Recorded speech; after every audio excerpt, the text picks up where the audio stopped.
This is a tour of our cliffside airbase. This is built in a randomly generated world that had this cliff, which we thought was really cool. It's a very, very large cliff. The first time we encountered it, we drove vehicles off of it, and it did not end well, as you can imagine. So in my head canon, some raiders who were doing well for themselves decided that this would make the perfect base. And there was this construction project, which was originally going to be a viaduct that would actually tunnel through this massive mountain through to the other side. They started by building this portion of the roadworks, but then the collapse happened and they never finished the construction. So the raiders took advantage of the pylons and built out this hangar structure on top of it. So if we go inside the base, we have this ground floor entry, which is used for people who are raiding the town by ground or coming from surrounding areas. And we have our first entry area, which is just a little airlock for control in case any followers come through. And then you enter the main area, which is where loot is dropped. And here we have all of the chests or crates behind these barricades. That way, if there is a horde, we can actually lock these up and help reduce the risk of collateral damage. We then also have a drop area for the three raiders. So in this group, we can share items with each other using these lockers. So it's just a convenient place to be able to have our items stored for each other. And then we have two very lightweight horde-based defense type emplacements. This isn't meant to be a high security base. The idea would be that if there was a horde, you would likely either retreat to the upper area if you're in canon, or we actually have a base that we use for our horde activities normally. But some lightweight defenses just in case. I wanted to make sure it felt realistic. Each of these fighting emplacements has these shutters that you can use to block up if you need a break temporarily, or if you're not using one of the positions. And then these ladders are how you get up to the main hangar area. There are two on each side, and they're color-coded.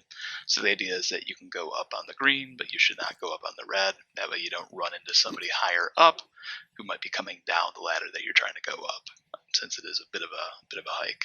We have our first stopping point here, and you'll see that there are hay bales in a couple of spots. These are the quick drop points. There are these yellow chutes throughout where you can drop down quickly and easily. So these are used if you need to get down in a hurry. And then we're going to go up to the next level up here, which is the actual hangar area proper. And again, you can see these three chutes. And you can see here the gyrocopter that is waiting to depart. I'm going to drop down to show you how these quick drops work. Very basic, like that. And then one other thing worth mentioning is just this exit here, which was for maintenance originally. You have these pylons, which occasionally might need work, and so you have this ability to come out this way as well. There used to be a catwalk that way, but it wasn't being maintained, so currently not available. But the idea here is that the raiders primarily are coming and going from the airbase above. So if we go back up here again, we've got some solar on both sides powering lights throughout the base. And then we have back here our lockers for quickly emptying the gyrocopters if you need to turn them around quickly. There's also this door, which goes to the rock face. In the head cannon, this is where the construction work stopped. The intent was to continue mining, but then the collapse happened. So that's as far as they've gotten. If the raiders become more prosperous, perhaps they'll excavate here and actually turn it into housing. Tough to say what would happen there, but the options are good. Right now, though, it's behind the gate. And then if we take off, it's relatively simple. We're just going to go ahead here and fly out. And you can see the pylons that are used to help line up the approach. These are necessary for two reasons. One, thematically in-game, weather, fog, rain, that kind of thing.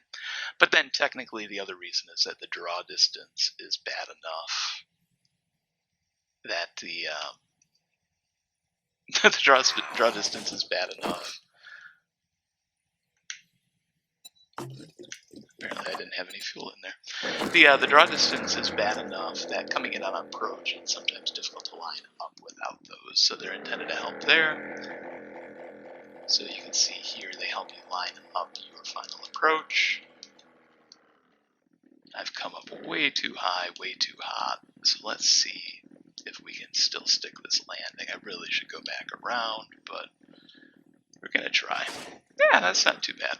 So this is how the base is intended to work. You come on in, you come to the end, you're able to unload your gyro, and then turn it back around so that you can take back off again when you're done. So that's the base.